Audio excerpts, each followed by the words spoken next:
Yes, I can hear you clearly. Good. If you can hear me, that's cool. So I see, I saw we had about 35 bookings, and I see only 11 guys. So out of 35, I think a number of them will not join. And then there are those who have joined, and this is fine. We'll just work with whoever. And I would like to just thank the people who have joined today and say to them that you're in the right place. You see, a lot of people live their life by over-investing in physical nutrition. So right now, there are guys who are looking for dinner. They want to eat food.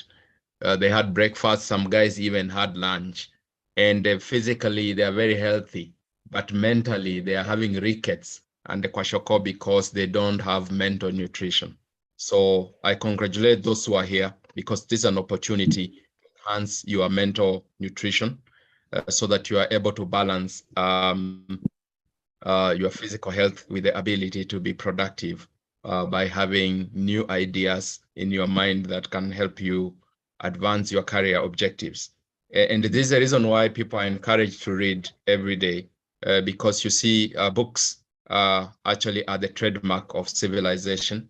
The problem is that a lot of guys don't read, and that's why that becomes a challenge. There are guys who cannot keep a job for 2 years. They are fired after 2 years because they reach a point where they stop adding any value to their employer. And it's simply because they have developed a mental malnutrition. They no longer have new ideas that their employer finds useful. So I want us to get started. And so the topic is the Wonder Leader, then leadership versus management, why it matters to choose one. So just for your information, if you think that we are going to tell you which one to choose, really, we are not going to do that. And you're going to see that as the session kicks on, you're going to get a feel of our intention in bringing forward this topic. I want us to do a quick exercise for the people who are here. I want us to do a test. So we have 14 people here. I want you to think about the answer to the question I'm going to ask you. And what I'll do is to say, if you are here and you are thinking about your role as a manager, as a leader, do you consider yourself a high performance leader, a medium performance leader, or you consider yourself a low performance leader? A high performance leader is one who delivers superior results and a distinctive impact for those that he or she serves. And then you could have the medium or average leader who actually is just average, as it were. Then you have the low performance, the guys who actually really don't get much done. So we'll use a continuum of 0 to 10, where 10 means you are a top performer, you're a high performance leader. When you're around 5, then you are medium, 5, 6 there. And then if you are between 1 and 3, then you are a low performance leader. I want you to take the next minute, think about yourself as a leader.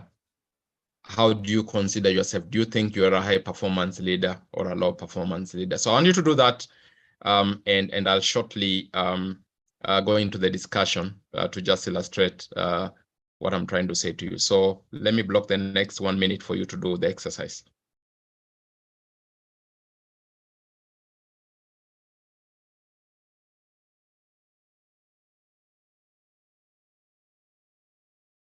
So I can see that we have got whom do we have here? I think we have just a moment. So we have Hillary Kiprotich. Did you understand the exercise? Yes, I did. Thank you. And Dafin?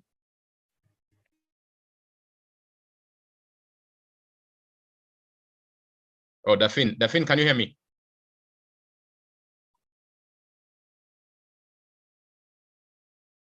Okay, Sarah, Maina, did you understand the exercise?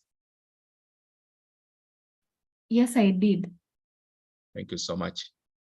What about Victor Odwor? Wonderful. So I'll sample some of your responses. So you have 20 more seconds to respond, to rather complete your answer. Where do you rate yourself on the range of 0 to 10? Unfortunately, the chat box is disabled. I think they should enable the chat box, but I'm going to ask you to also answer me by speaking. So I'll request the IT team to activate the chat box so that people can type their questions and comments.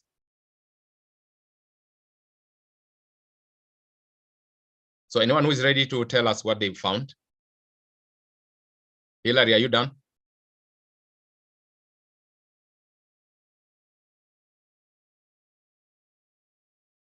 Sarah?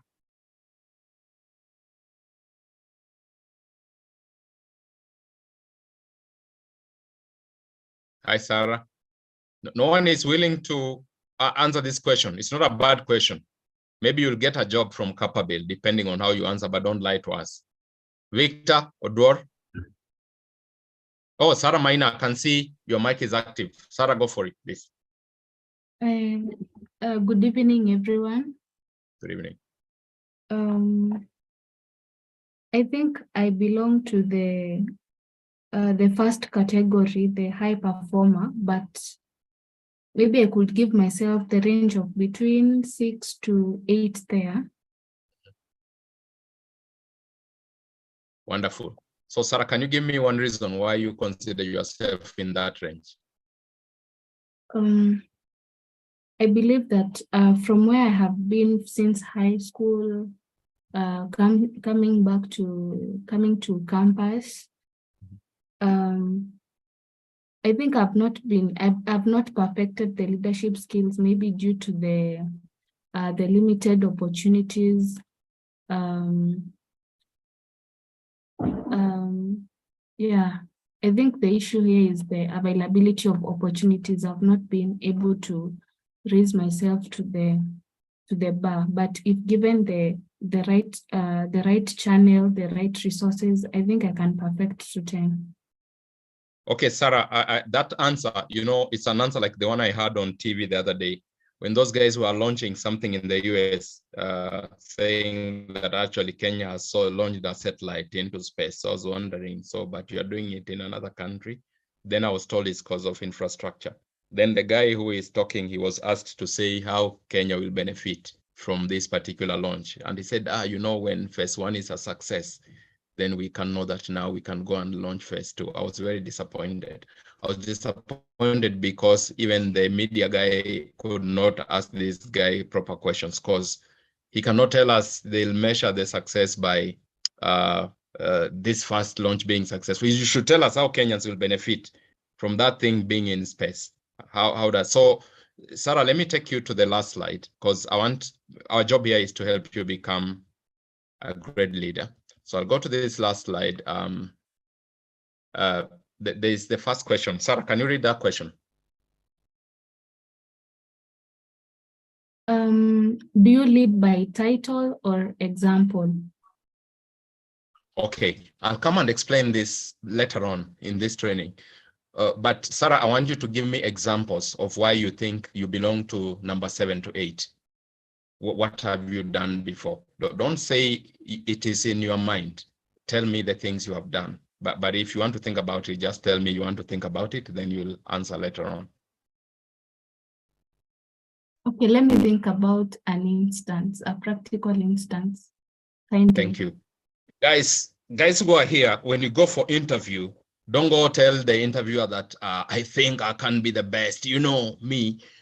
When you go for interview, say, in the year 2019, I was assigned a project to help kids in a primary school. And out of 100 kids, 70 of them were able to learn, you know, how to speak fluent English or how to write in Kiswahili. Something you did. That's how you'll be measured. You cannot say that you didn't get opportunities. You need to tell us that in the year 2018 at home, my parents traveled and we had a crisis at home. And I was charged with the responsibility to take decisions with the administration, local administration. And these are the decisions I took, and this is what we did, and this is what we achieved. So guys, in this class, we are going to share tough love with you. Please, when you are asked whether you can do something, and remember, in the future sessions, we are going to talk about planning. A lot of people don't plan the things they want to achieve. And when you make plans, don't go saying that we wanted to achieve this by June, and we haven't achieved because I don't know, so and so. Actually, you build a blame list. You're supposed to think about what will make you not succeed in achieving your plan. Find ways of mitigating or eliminating that risk of failure, so that when we meet to evaluate your plan, we are seeing in the column for status, done, done, done, done, not a list of reasons. So I'll come back to this bullet later on. And Sarah, when I come back to this bullet, please remind me so that you can tell me what has come to your mind regarding the things you have achieved before that make you believe that you are in category number 7 to 8. Okay. Let's speak to Hillary. Yes, Hillary.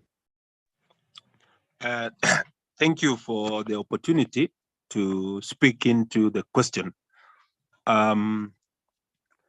Personally, I will rate myself to be at a range between 8 and 10. Yeah. Because of the following reasons. I will give you an highlight of a moment when leadership was required, what I did, and what are the lessons I learned from. Personally, I completed my high school in 08, and my university I joined 2010-2013. And immediately after university, before I finished university, 2012, I was an untrained teacher teaching a day school. I did Bachelor of Commerce in the university, but I was teaching maths and physics. Yes. As a way of making an income. Yeah. In 2012, in my nearby village, another school was started, and the community approached me to kickstart the school. To be a tutor. Without any training in teaching and managing an institution, I took the mantle. We started the school, and I took an opportunity to go and benchmark from a nearby secondary school of what is required, and I implemented the same. As we speak, it started with 2 children. As we speak now, the school has 700 pupils. A school you started? Yes. Congratulations. It's a public school in our place. Immediately I completed my university. I worked from office to office looking for a job.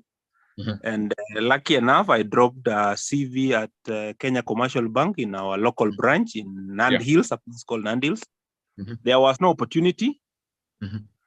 But in between, around 2014 May, an opportunity to change magnetic strip ATM to EMV, electronic and MasterCard. Yes, yes. I was given an opportunity to be part of the EMV clerks. Yes, yes. And our target was to ensure that we replace ATM for the 29,000 account holders in that branch.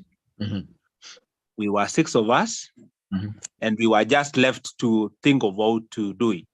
And I took the leadership role and requested my members of the clerical team that the best way to achieve these goals is not to work together in the same place, but we can distribute ourselves into 6 working stations and move from one estate to the other. Nand Hills is a cosmopolitan place, and there are so many factories supplying manufacturing tea. We managed to surpass the target within 6 months. And to me, I feel at that moment, my leadership skills were sharpened. Wow. Congratulations. 2, once we completed in 2014, that assignment ended, and I secured an opportunity to work with a research firm called CAFE Direct. It was called CAFE Direct CPF. CAFE Direct is another name, but it has changed itself to Producer Company. And they were doing a baseline survey on smallholder farmers. So, and the company which had been given an opportunity to do that was Restless Development from Uganda. So I joined the team as a clerk, data entry clerk. But in the process, we had to find out how to complete the work within the shortest time possible and provide results. I stepped into the shoes and provided an opportunity on how we can select our samples and distribute ourselves into groups so that we can achieve the objectives. Very good. 3, and this was, I think, and I feel it was the best moment. I think that 3 will be enough, because these ones you have given us are very heavy. So number 3 will be enough. It is the last one. For now. Is when the government was changing the fund transfer. And the KCB was given an opportunity to pilot the project. From the performance we did with the EMV cards, I was given an opportunity to work in that program too. And we successfully registered 10,000 people with disabilities, old persons, and orphans and vulnerable children. To me, those opportunities to lead were not provided, but I went for them. Wow, I love that. Thank you. I love that. I love that. Let me clap for you before I comment on your presentation. Now, you see, I like that. I like that because that's what I was calling in the last slide, leadership by example rather than leadership by title. There are those leaders by title, and they are all over this country and everywhere in the world. And for you, Hilary, I really admire what you've done. I'm just wondering, so Hilary, where do you work? Do you have a job? Currently, I work for Central Bank of Kenya. All right. And one thing I'm proud about is I joined the bank, was involved in, was selected to join the system stabilization. And currently, I was also involved in upgrading our financial system from on-prem to cloud computing. Now, you see, Hilary, I really like the story you're sharing because I usually tell guys that when you are a leader, you influence results. Great companies are defined as companies that are a reflection of the summation of the length of the shadows of the individuals working in that great company. So if you're in a company where you have got 20 employees, the success or the greatness of that company really is just a reflection of the shadow of the individuals in the company. So if you have a lot of people with short shadows, then the company will not be great. Your shadow is really, really big and long and tall. And Hilary, listening to your explanation, it reminds me, and I want everyone here to hear this, that I usually tell the people I interact with that they need to invest in their employability, not in their job security. When you are employable, when you invest in being a person who is a high performer, a top performer, a leader who gets results. Remember, some people think a leader should sit in an ivory tower. A leader should get their hands dirty and lead by example. If you want to inspire your team to be great, you have yourself to show by example how to be great. If you want your team to be top performers, yourself should be a top performer. If you want your team to be better, yourself, you have to be better. And that's exactly what Hilary you've done. Now, talking about investing in employability, or employment security. Hillary, you have invested in employment security. Hillary, you are the guy who will walk in the street if you left your company, and there'll be companies falling all over to say, Hillary, please, we need your signature. And let me tell you, I'm very jealous of Central Bank for having a guy like you. And so congratulations and keep it up. And I hope those who are in this class are learning from Hillary's example, so that all of us, when we come to this class, we can grow together and become better as a result of the Aichanuka program. So let's give Editon a chance. I saw the hand raised, and I would like to request Clinton. I can't see everyone who is raising their hand. Felista, you are there. I can't see everyone raising their hand. So please, if somebody has raised their hand, but we'll try to manage time because we need to end this session in time. So, but let's give a chance to Editon who had raised his hand so that he can make a contribution. Can you hear me, Evans? Yes, yes, I can hear clearly. Yes. Actually, I raised my hand, but it was an accident because I had told Clinton that I'll likely miss this class because I had an appointment. So I just concluded the appointment and logged in. And right now I'm driving, but I tuned in because I value, the value that you bring. But I tuned in when Hillary was speaking, was just about to start speaking, and I was very impressed by his resume. And while he was speaking, something popped up to me. I noticed, Hillary, your resume is incredible. And I noticed when you spoke, you used the word we a lot. So, and I just wanted to point out when we talk about as individuals, what our contributions, you want to be careful in specifying exactly what was your role. If we help KCB transition from magnetic to chip ATMs, you are in displaying your leadership role in that. You want to talk about what you specifically did. What did you do? Because a team comprises of very different people, and people bring different skills, and a team succeeds. So there's team goals, and then there's individual goals. So beautiful, though. I love your resume. And real quick, let me just say one last thing about. I don't know what Evans. I don't know what the question was that Hillary was answering, but if you are asking.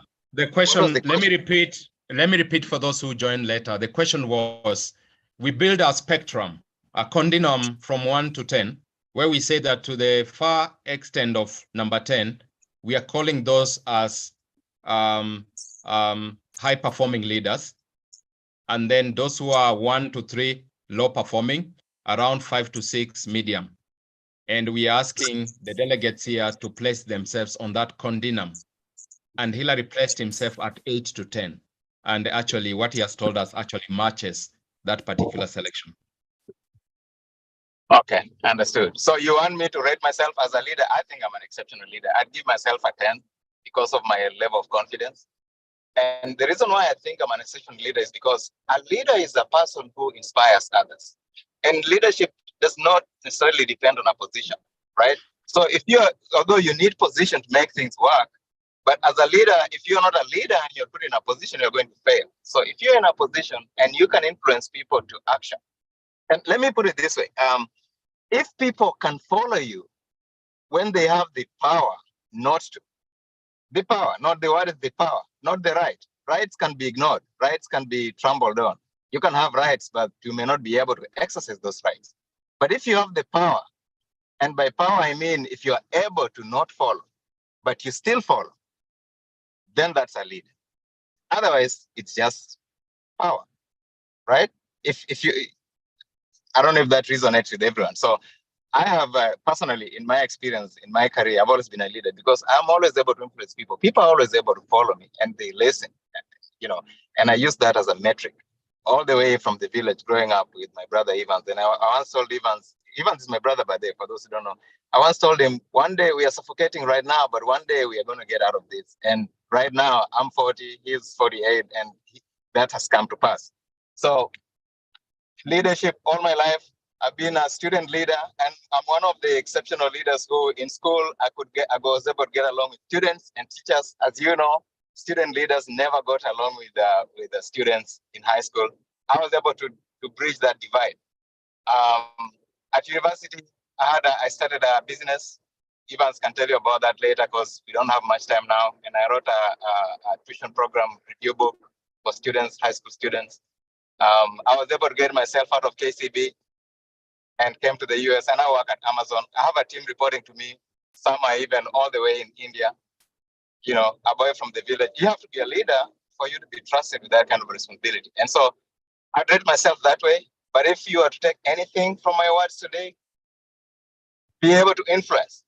And a leader leads with empathy. You listen, you connect with the people you're working with, because you need to have a good understanding of what motivates people, right? Like, for example, let's say our super CEO, Regan, has an issue with an employee. Regan, as the leader, the first role, the first task he has to do is to understand what is the genesis, what is causing this employee to underperform. You want to understand what is causing the problem for you to solve the problem. And that's a leader. To do that, you need to connect. So as a leader, you connect, lead with the empathy. And number two, influence people. Get people to be able to follow you even when they don't, even when they have the power not to. So yeah, that's my 2 cents. Thank you. Thank you so much, Editon. And indeed, the examples he's given are illustrative of why he picked 10. And congratulations, Editon. Actually, I know your track record. You've been simply outstanding. I just want to go back to the comment on when I was listening to Hillary. I could hear him referring a lot to we. Hillary, can you hear me? Yes. Thank you, Hillary. Hillary, let me comment quickly, then I go back to the slides. So Hillary, I'm more like you in the use of we. So I have this habit, which I think is not a bad thing. I'm more like you because if you look at the emails I sent out to client stakeholders, I am the one writing the email. The signature is my name. But if you read the email, in the messages you see, I tell the person on the other side, we have considered your request. We hope that you are going to join us for this program. We believe that our partnership in the coming months, you rarely find me using I believe. And why I do that is because I want the person on the other side to see that these guys on the other side are actually working as a team.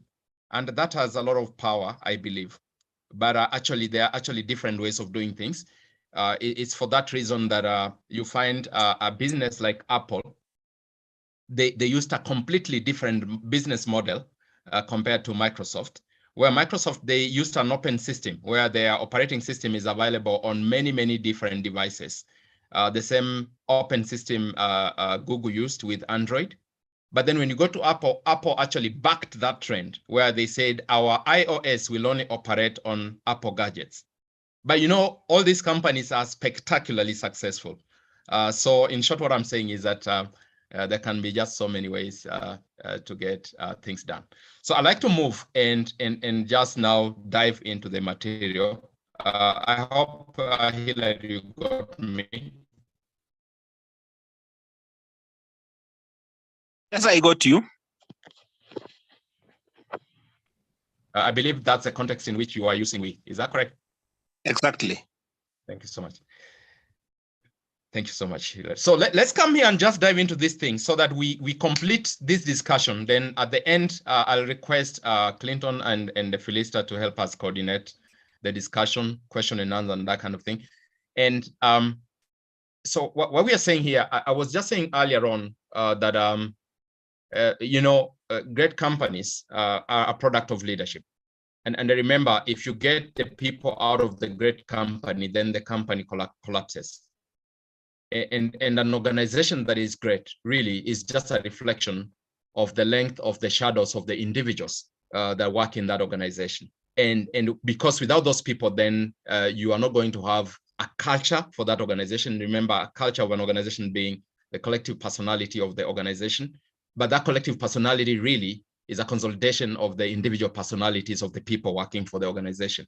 But this is connected around an idea. And that idea would be not just the business idea, but also the values on which that culture is founded. And the values actually help an organization to be able to have a basis for which to make day-to-day decisions and say to themselves that this one, we can't do it because it goes against our values. But now, if you come here to the definition of leadership, we're saying leadership is influencing people to want to do what must be done. And sometimes you've had people saying that if you look at number C here, that there's a difference between exercising power and leadership. A lot of people actually exercise power and they don't really lead. If you can work with people and wherever they are, they want to do what must be done. Sometimes even when you're not watching, then you're a leader. I don't know if you guys have heard about these departments or institutions where when the CEO or the manager is on leave, everybody is on leave. Everybody is on leave. And when the boss comes back, then people resume work. I don't know. I want you to comment in the chat and say if you've ever come across such a situation where people work when they're being watched because their so-called leader has turned themselves into a prefect who wants to, rather than coach, mentor you, capacitate you, develop you into a great problem solver. They're there to actually stifle your imagination and the ability to get the job done. Because in the first place, when you say you have recruited the best people to work for your organization, then you need to support them, guide them, and give them space to do the work that they came to do. So leadership is influencing people to want to do what must be done. But I want you to underline the word influence because I think Editon referred to the word influence, and it's good to understand that influencing people to want to do what must be done. That word influence is critical. And there are people who have grown so much influence that they can even say the wrong thing and people do it. And that becomes dangerous. And sometimes, you know, when people end up doing the wrong things because the leader is influential, I think that becomes tragic.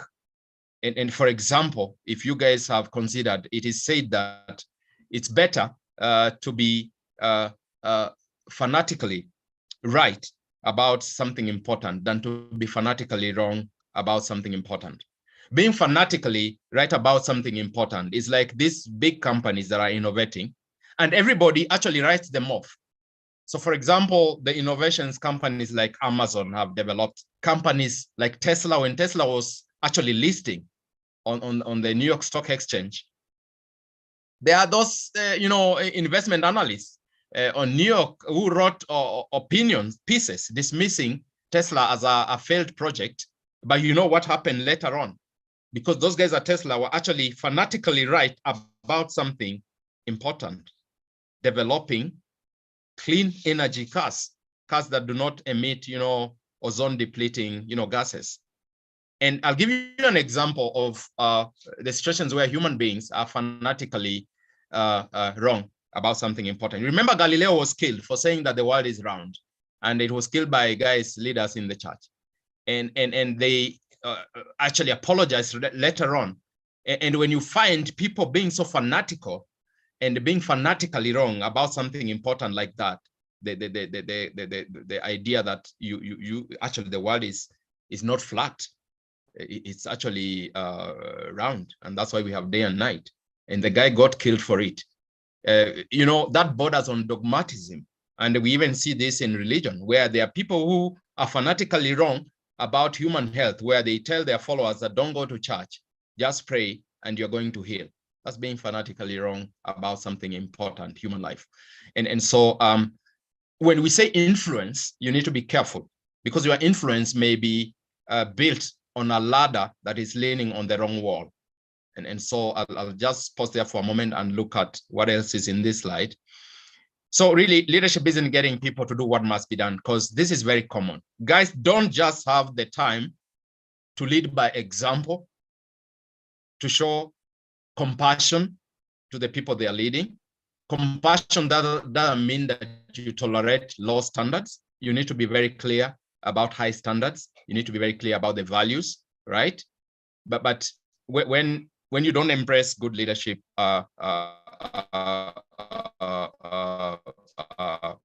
practices, then usually it doesn't last. Normally, organizations that have failed to endure the test of time are those that are being led by individuals who are not true leaders, as per the definitions we are providing here.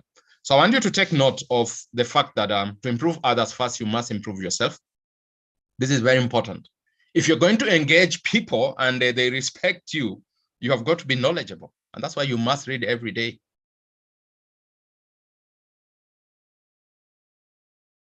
I told you at the beginning that actually books are the trademark of civilization. If you're not reading, self-style, spectacular success. And Clinton, I want you to tell me if I'm breaking, and if I'm not breaking, you also confirm that, because I need that feedback so that we provide a good service to our clients. Then to make others better, first you make yourself better. And on number B, I just want to remind you, I've been interacting with some people who are saying that, oh, there's too much work, life is very difficult. Usually, you shouldn't say that there are too, no, you don't go complaining that the problems are too many. You need to make yourself better. Don't say that life is too difficult. Increase your skills. In this room, I want you to type in the chat how often you read. The people who read every day, type you read every day and indicate the number of minutes you read every day. If you read once a week, type in the chat you read only once a week. Go ahead and type. I don't see activity in the chat. I don't see much in the chat. I want you to record in the chat how often you read. And the guys who are in this class and you never read, please, you have tonight to think about it. And please, from tomorrow, commit just 30 minutes. If 30 is too much, 20 minutes is enough. Go online, pick a topic, an article on leadership, management. When you have some money, pass by a bookshop, look at the books available. But you don't have to go to the bookshop. In the street, there are very good books. I have a number of books that I have that I bought on the street. During our kids' money lesson, we were discussing cost versus value. Those of you who've not heard about the kids' money program. And what we were telling the kids is that you can go on the street and buy a book worth 400 shillings about writing donor funding proposals. Read that book, become really, really great at writing proposals for donors, submit a proposal, and generate, or rather raise $1 million because of your skills, and start running that project and become spectacularly successful. And use that experience to write more proposals to another 10 donors. And in a year, you can raise $10 million. And even prepare yourself to be available to other organizations that are fundraising so that you write the proposals for them. But remember, you're creating so much value, but the cost that you incurred was 400 shillings on the streets of Nairobi in the CBD. You just bought a book and committed to reading. That's the difference. People go to meetings and they're clueless of what's happening because they don't read. So guys, I challenge you, yeah? I know some of you are listening to this and like, what is this guy talking about? But I know there are 1 or 2 guys in this class who are going to be spectacularly successful over the next 2 to 5 years. And they look back and say, all right, I took to heart what that guy said, and here I am. And then your friends who will be broke are going to say that you are an Illuminati. But you just smile, you go drive your S-Class, the latest, and you move on with life.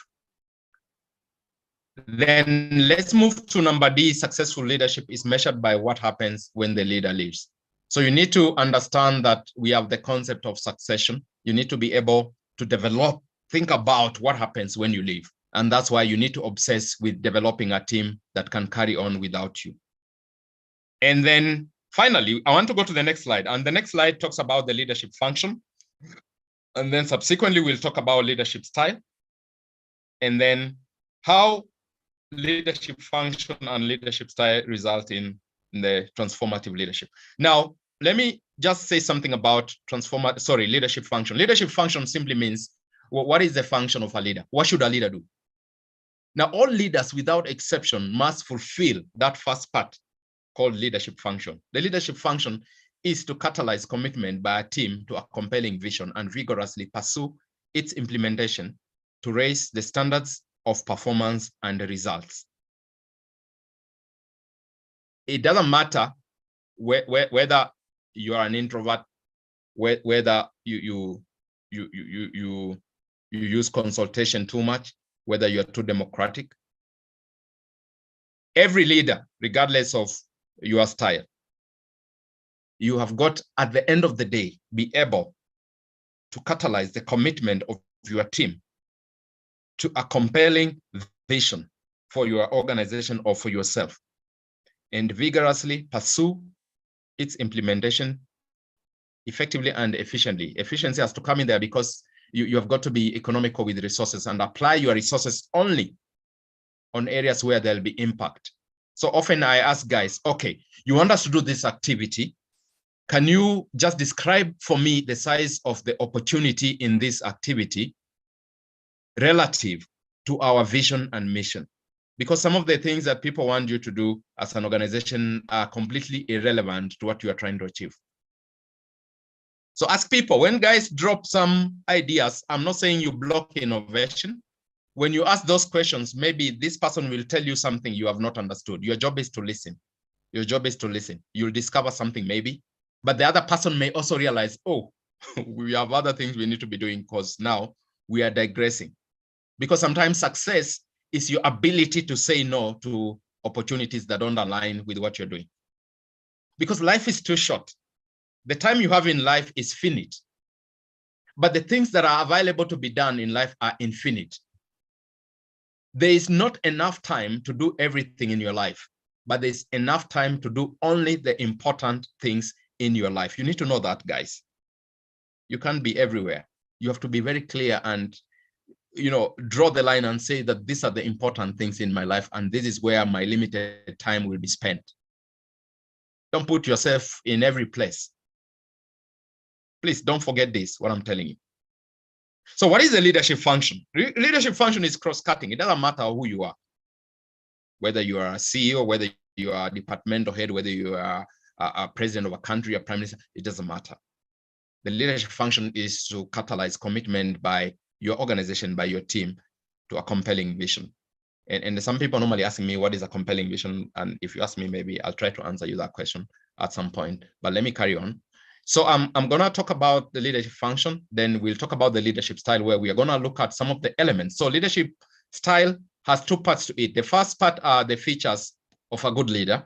We'll talk about things like focus, decisiveness, communication, ever forward, personal touch, soft and hard people skills, right? And then we'll talk about authenticity. You have got to be authentic. Because in Kenya, for instance, now we have a lot of cloud chasers. Guys are not authentic.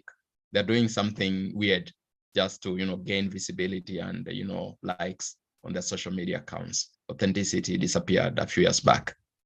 Then the second part of leadership style deals with you as a person. All of us don't have the same personality.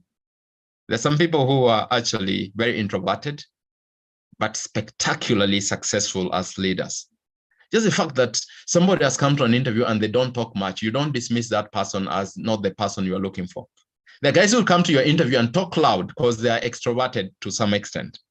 What you do, give them a written test that is a project problem solving oriented.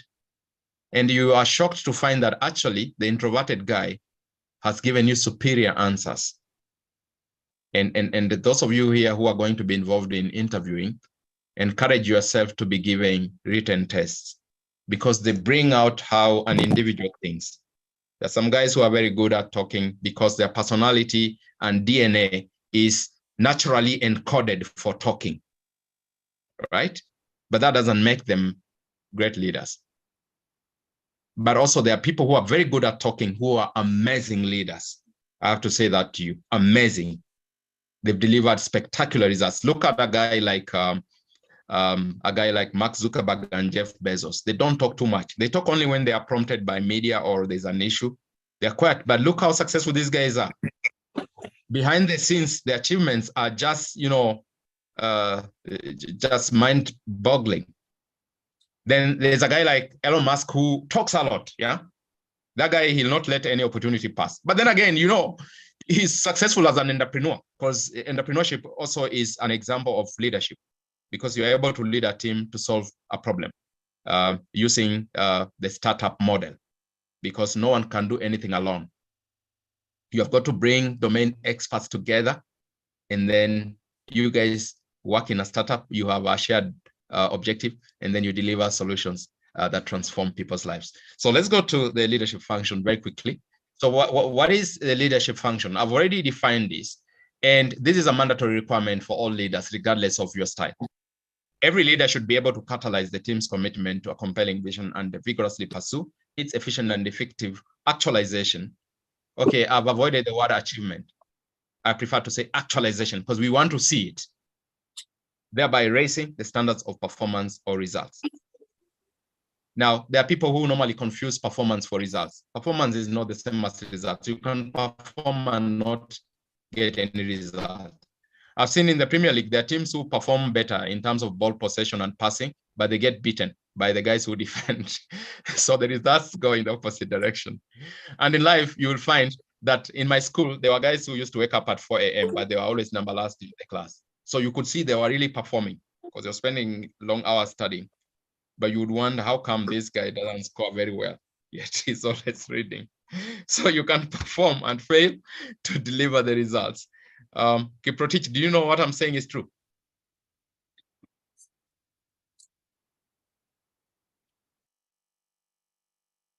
All right. Let's move to what is the leadership style.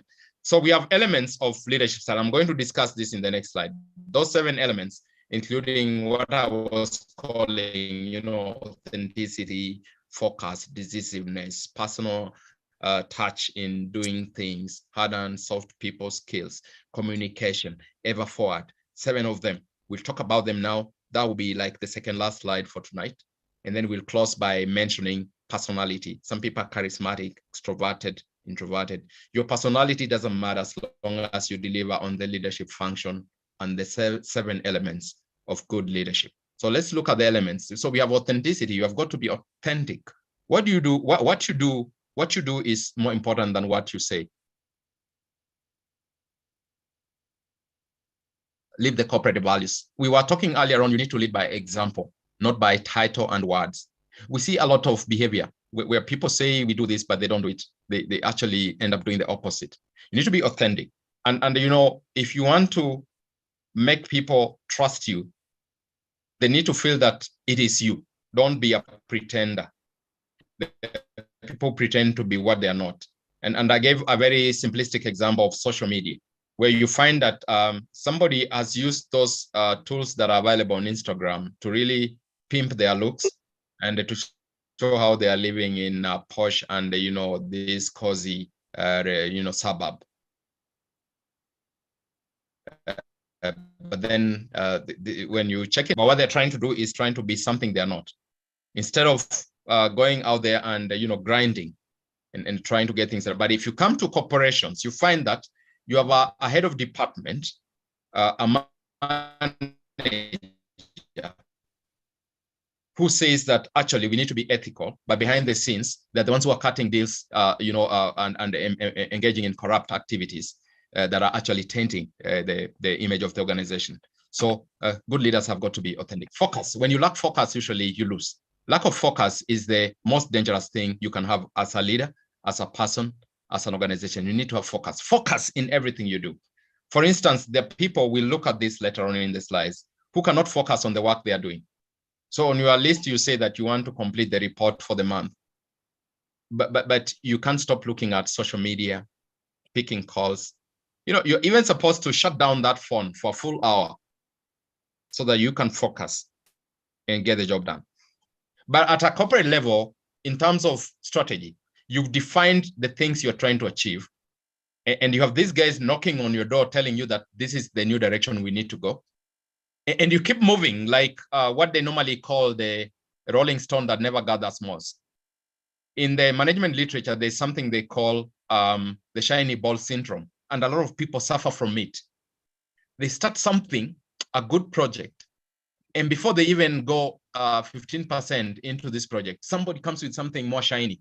They jump to the shiny thing, which looks like a better idea, but there's no evidence it is. And the guys who like to go announcing that we are working on this new project, but what people don't realize is that it's much harder to implement new ideas than to dream new ideas. Studies have shown that actually dreaming and coming up with new ideas is just 12% of the way. 88% of the time is doing the hard work of making it work. for the people for whom you are building that idea or innovation. Making the customer experience that idea in practice. That's the most difficult part. And that's the part that a lot of people avoid. So you can't achieve those things if you're not focused. So you can't do everything. I just told you in life, you have got to pick the most important things and focus on them. I don't know, guys, if you've realized that you don't have enough time in the day to do everything that people want you to do, or even in your life. Your entire life is a very short time. And you need to keep the number of priorities to a minimum and remain resolutely fixed on them. And ask yourself, if these priorities are being kept to a minimum, how impactful are these priorities to my life? How impactful are these priorities to my organization? You need to be decisive. George Marshall says that the most important skill of a leader is to be able to decide. And some of the questions when you're dealing with decision making is to ask yourself, how much time do we still have for our decision before our risks start to change? Some of the questions you need to be asking yourself when taking decisions is that, what is the size of the opportunity in this decision for our organization relative to our mission and vision? Some of the questions you need to be asking yourself when you take, do we need to consult? And they say that when you're taking decisions, the more important a decision becomes, the more it is necessary for you to consult. Because it's much easier to consult people on a decision before you take it than to take it and you get into trouble and you go back trying to seek their support and advice. They'll just tell you carry on because you already began doing it. So as a rule of thumb, if you think something or a decision is really important, please consult as many key stakeholders related to that decision as possible. It doesn't mean that you're going to take the advice they give you. The idea is to expand your base of intelligence so that you arrive at the best decision. And Nelson Mandela said that the most important lesson he learned from his father is that when he was making a decision, normally he spoke last.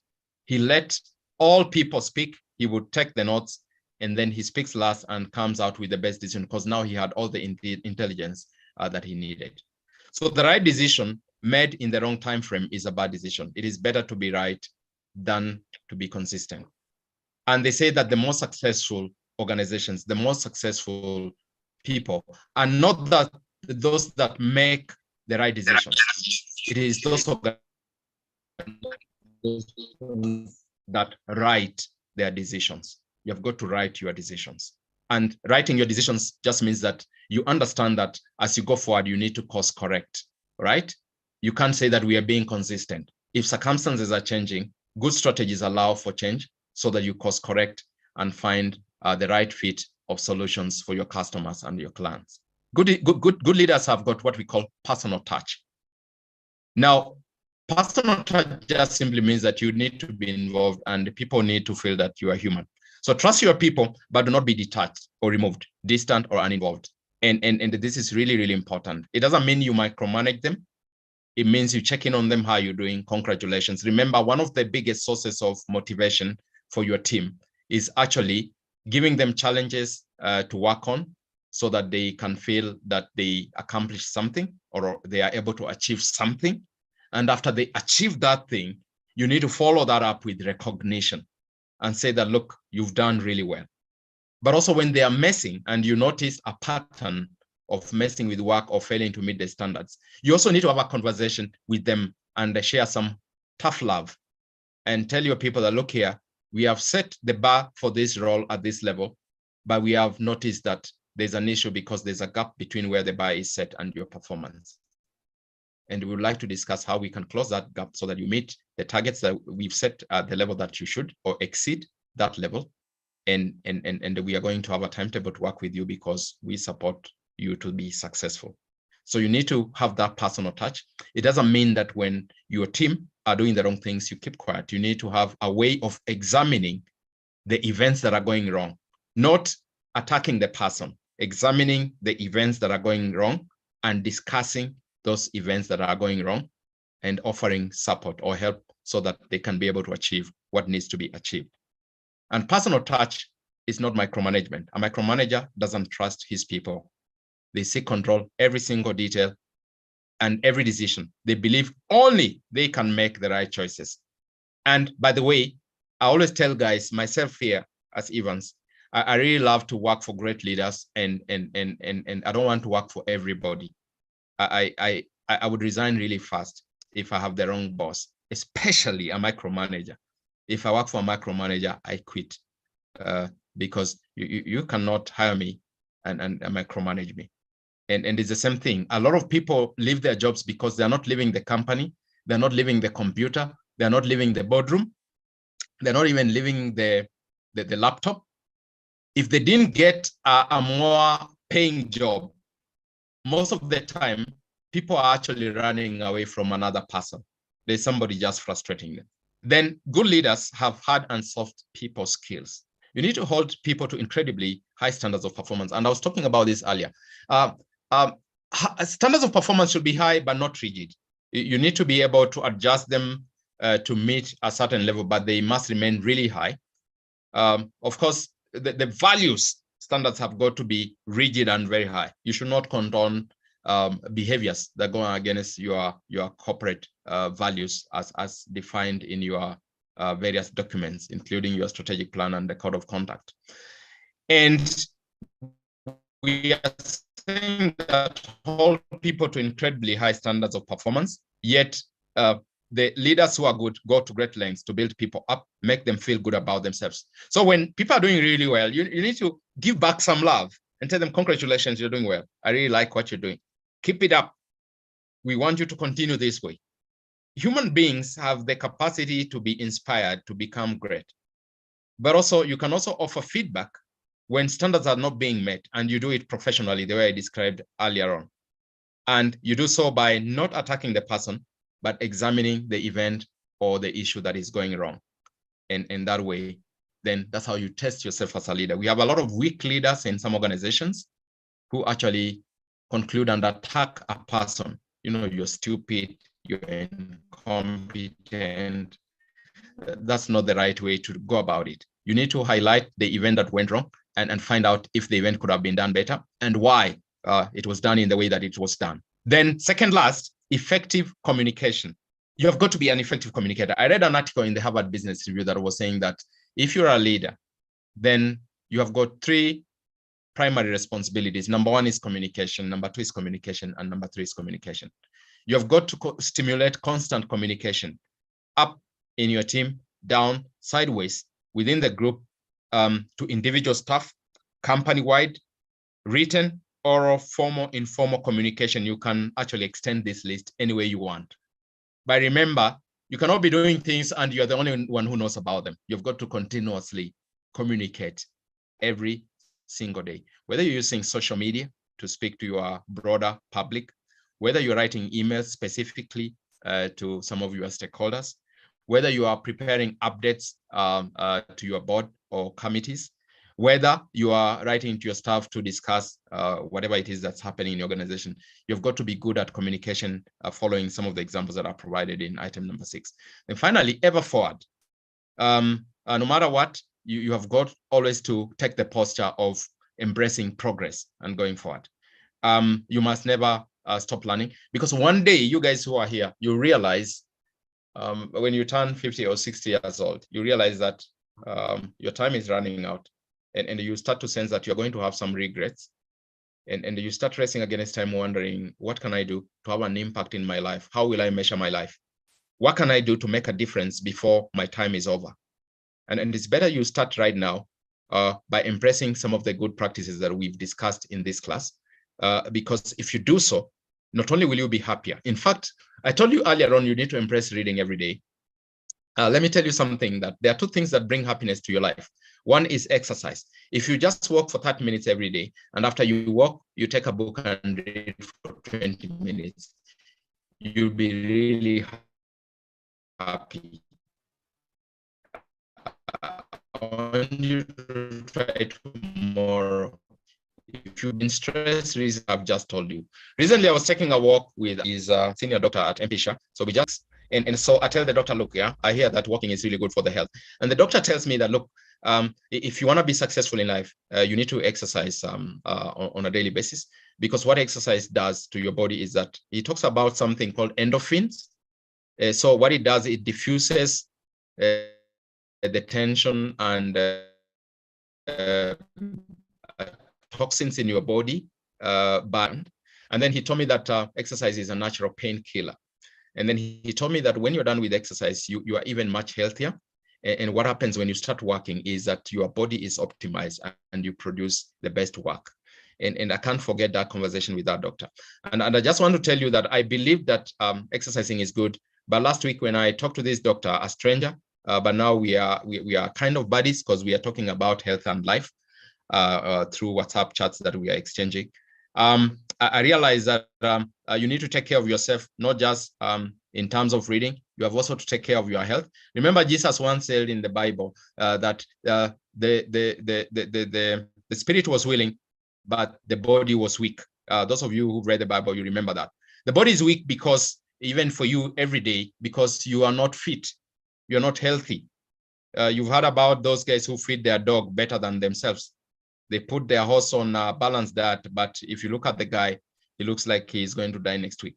So you gotta take care of yourself. So ever forward, always progressing, continuously improving, and keep up the energy. You need physical energy, and pass the ever forward psychology to the company or the people you work with. And the good leaders never become complacent. You never say that you have reached. You always feel hungry. The late Steve Jobs said that you must always be thirsty and hungry for success. No matter how successful you feel you have become, you must continue to thirst for change. And this is what real entrepreneurs do. Real entrepreneurs have got a system of thinking that makes them to become serial innovators. They don't believe in the idea that if it ain't broken, then you don't fix it. They fix it even when it's not broken. They find something that is working and they want to make it better than it is. And that's actually the mindset that you need to develop as a human being. So I'll not go very deep into this particular slide that you're seeing.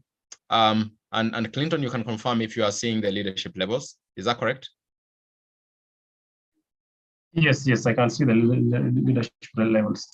So there are 5 levels of leadership, and really the ultimate one is level 5, where you're able to combine a paradoxical blend of professional will and a personal, actually professional will and personal humility. Sorry, I mixed this one.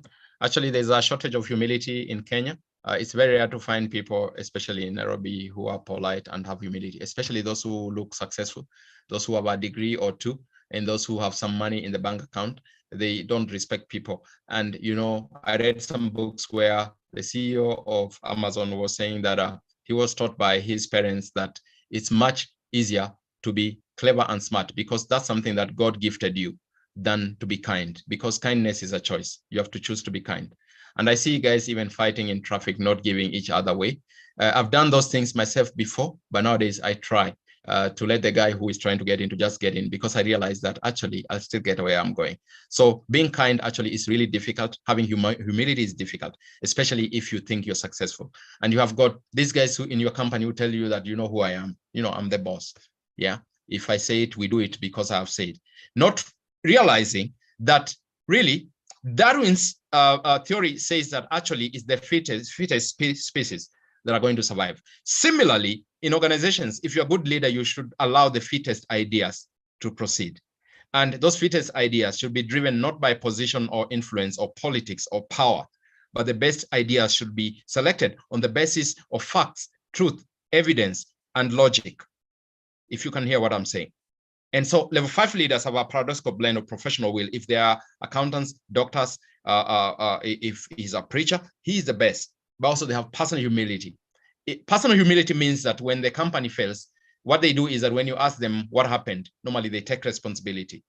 They actually look themselves in the mirror and say that I'm the one who did this. And if you read books by Jim Collins and Bill Lazier, for instance, they say that actually when a team and an organization fails, it is the responsibility of the leader or the head of the department to take responsibility for that failure because they didn't do what was needed.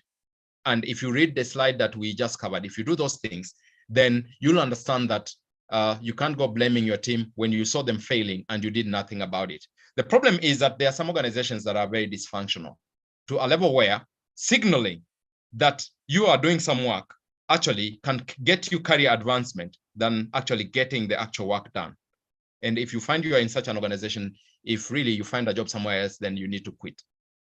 And before I go to the other 4 levels, I just want to say that level 5 actually has got other aspects. For instance, these level 5 leaders, what they do is that they understand that the purpose of technology is to enable the success of their ideas rather than using technology as what comes first.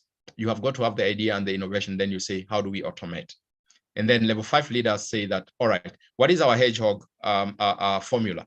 The hedgehog concept really talks about 3 pillars where you ask yourself, what is my greatest passion? What am I really good at? What was I made for? What is it that I'm chosen to do?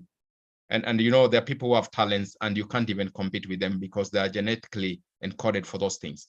Then that's pillar 1. Pillar number 2 is to say that what is it that I can be best at in the world? If you can be the best at that thing, then you ask yourself, how will I make money from this thing?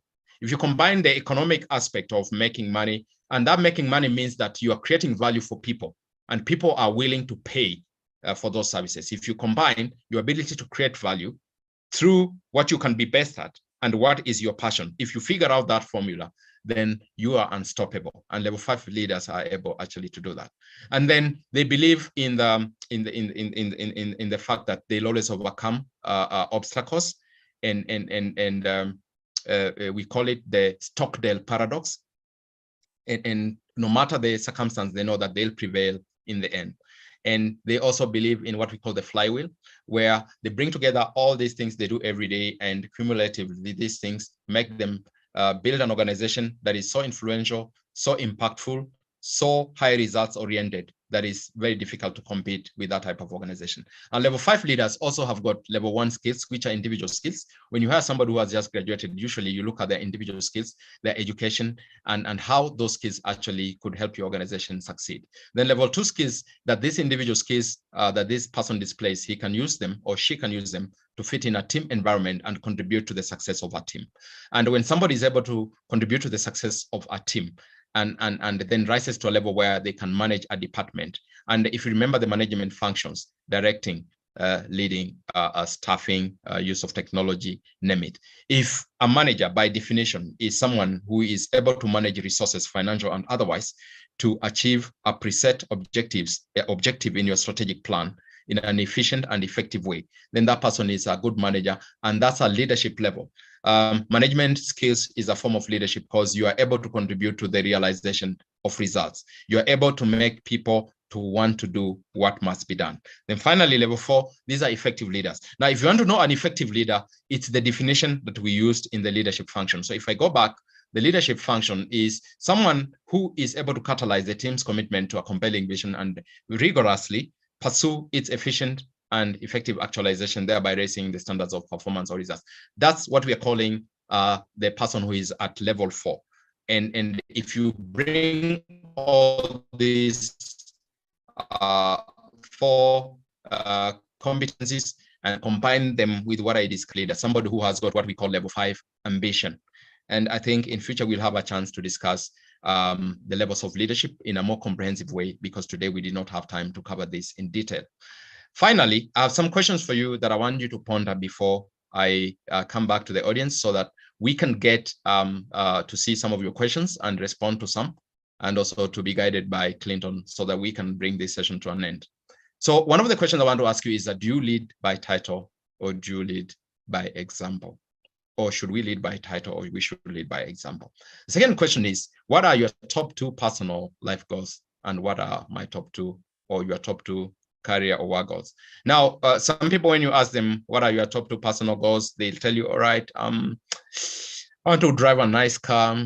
I want to go to a holiday. So that's one type of a personal goal.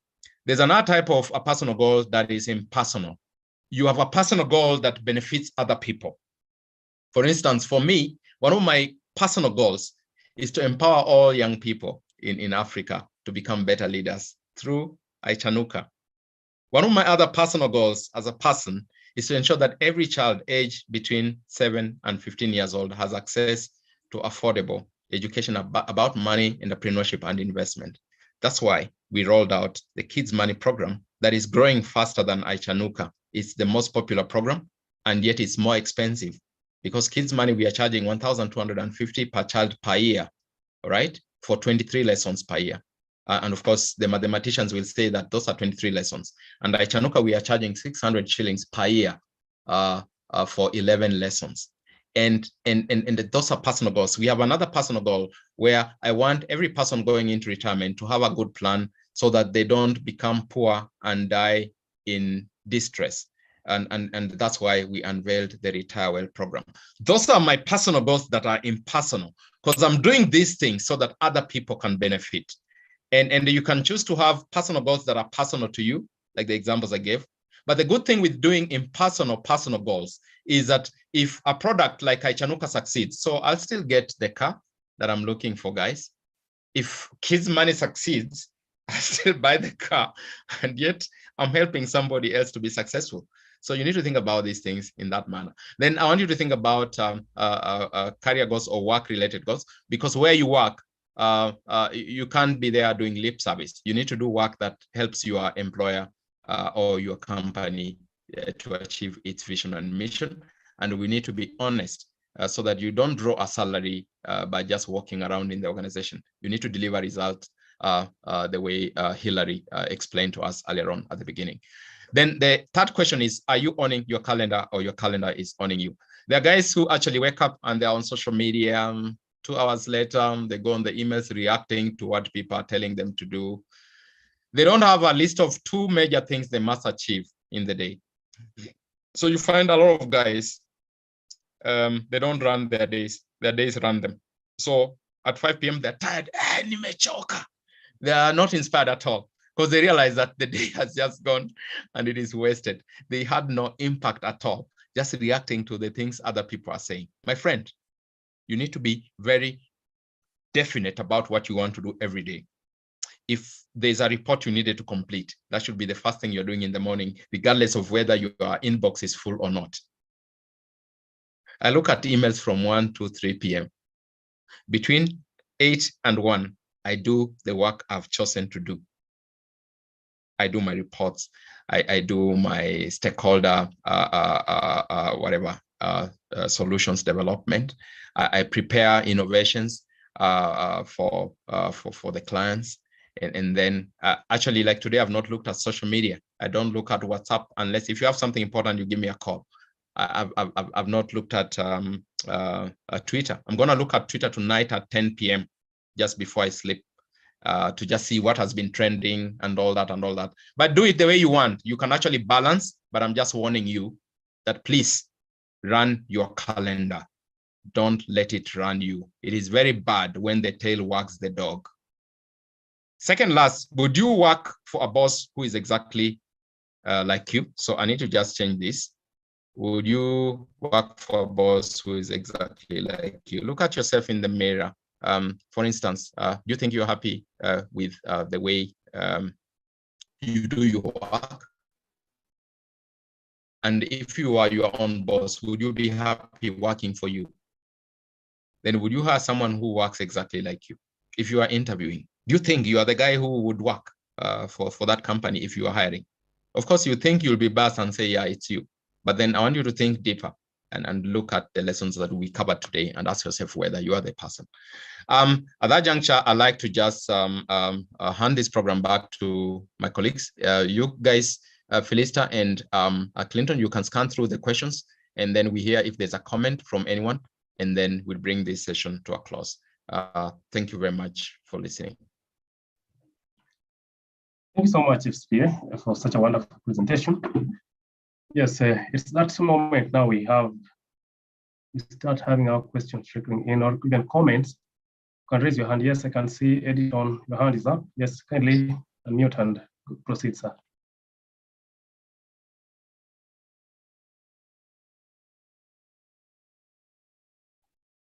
Yes, Editon, can you hear me? Evans, you can confirm if you can hear me. Kindly. I can hear you very clearly, loud and clear. Okay. Loud okay, and fine. clear. Anyone with a question as we wait for Editon to prepare, because I can see his hands up. So Clinton, while you are at that, can you tell the audience, what are we covering? When is the next session? What is it about? When is it taking place? Please go ahead and announce. And when are we seeing the banner? Thank you so much. Thank you. Let me just project our calendar for events, how it's scheduled. Our next session will be next month on 18th May, and we will be doing things to do with data.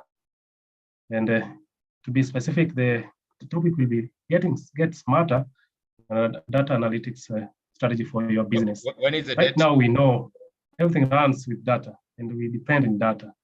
So I think this is one of the sessions that not only us should be attending, but also even our friends, those who we know, because we are going to really learn on how important is that this data is and how it can give us a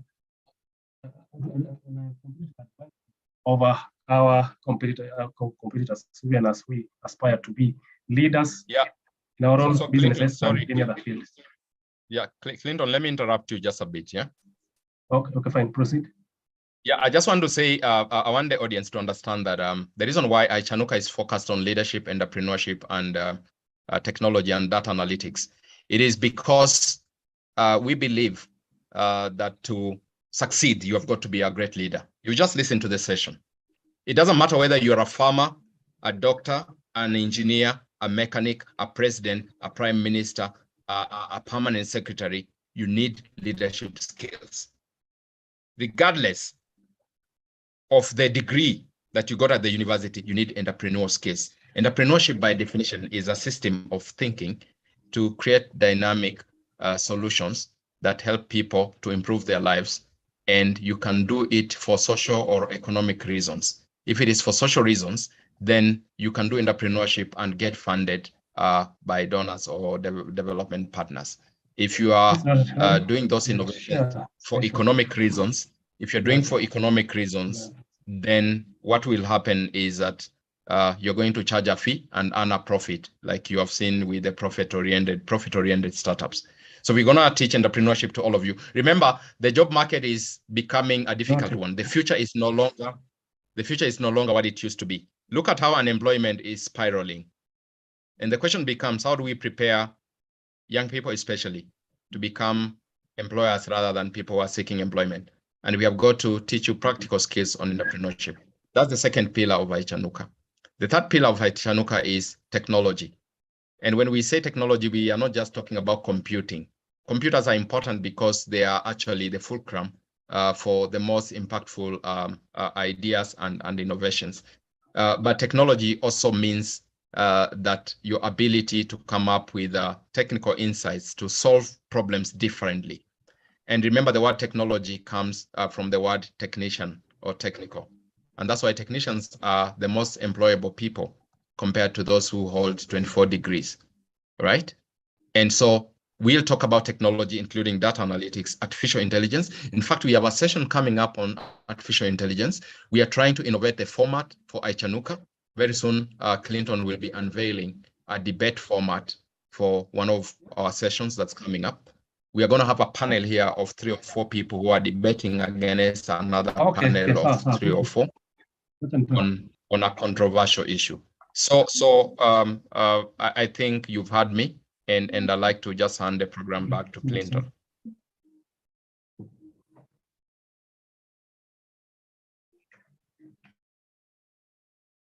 So Clinton, I think the program is in your hand, yourself and Philista. Thank you. Sorry for that. Yes, Editon, are you now in a place I can now talk? Are you enabled?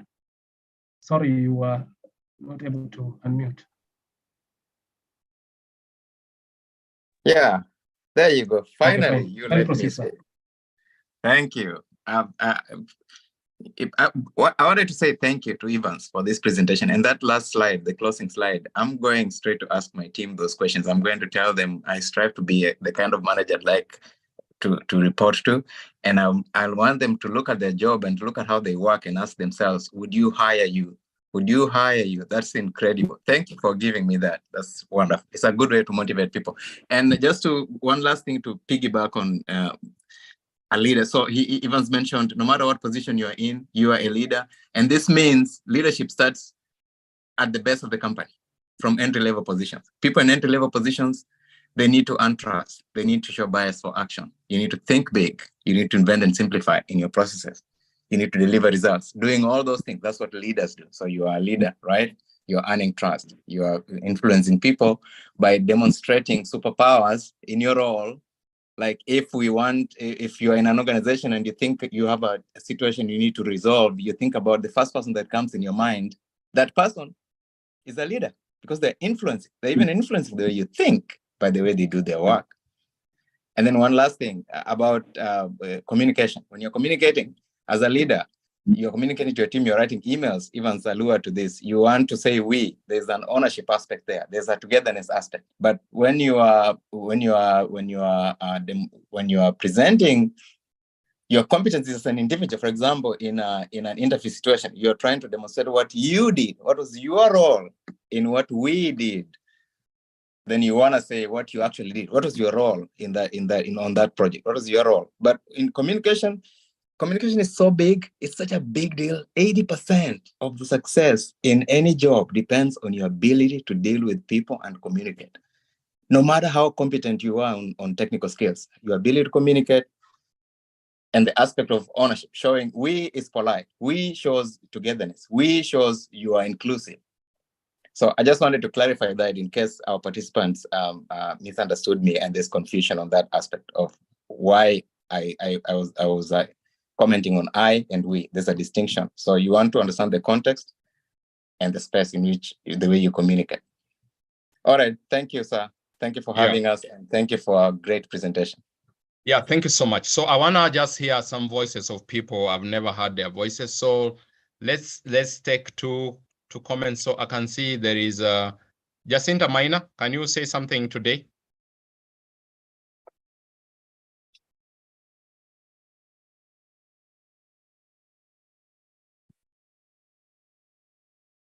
Okay. Josephine Mutundura,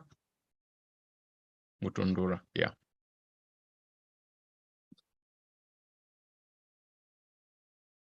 Okay. Vincent David.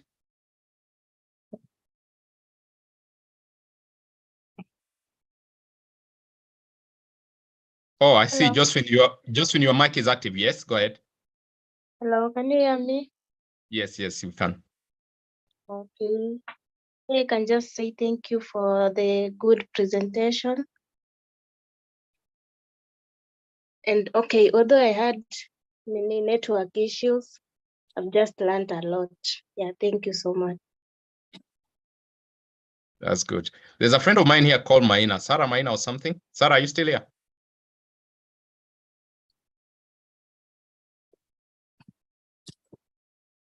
Or she left? I think she left. She dropped off.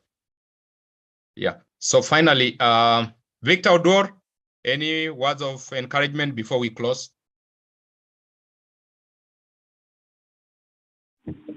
Hello, can you hear me? Yes, I can. Then after you is Paul Nyagaka. Yes.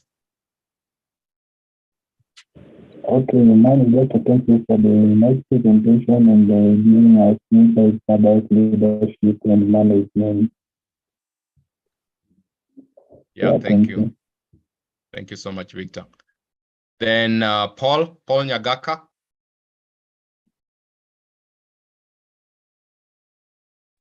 Hello, everyone.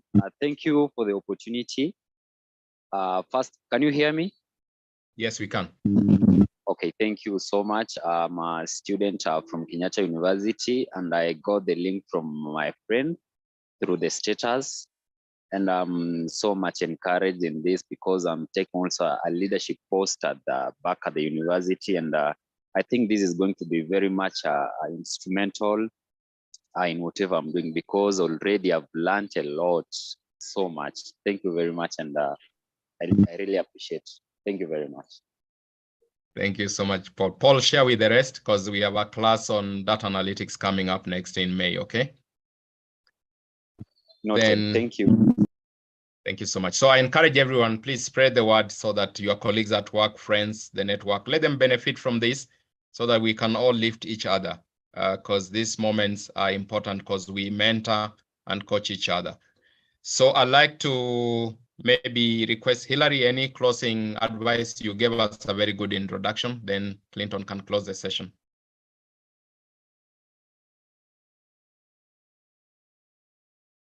Thank you very much. Thank you very much, Evans. Hillary, when you're done, I want also Dafin to say something, then we close. Go ahead, Hillary. Thank you, Evans, for the opportunity, and more so for the brilliant and amazing presentation you've made. I also want to pass my gratitude to one of the members of the participant, the guy who works with Amazon, because we personally have learned something that will go a long way in changing my way of viewing things. Two, I would request Evans to assist me with your email. I would wish to side chat you over something else. Thank you very much. I want to wish everyone a good night. And as I drop off, is Data Groove and Data Clef the same? I think I got confused somewhere. Just to be clear, Data Clef is not the same as Data Groove. Data Groove is a company, our company. It's focused on what we are doing today, okay? That is Data Groove. Yeah, the Data Clef has nothing to do with this. And then Hillary, to thank you for your contribution. I know you're leaving. And to just say, in terms of my email address, I don't know if you can just snip it, because I'm sending it to you. Just look at your message on this particular meeting, then you can pick it from there. I've sent it to you, and I've also sent to you my cell phone number. So let's talk whenever you're able to have time to discuss. So let me also, Dafin went on social media and talked about this event. She was telling the people on LinkedIn to come to Aichanuka and they listen to the learning. And Dafin, thank you very much. Dafin, do you have anything to share with us before you leave?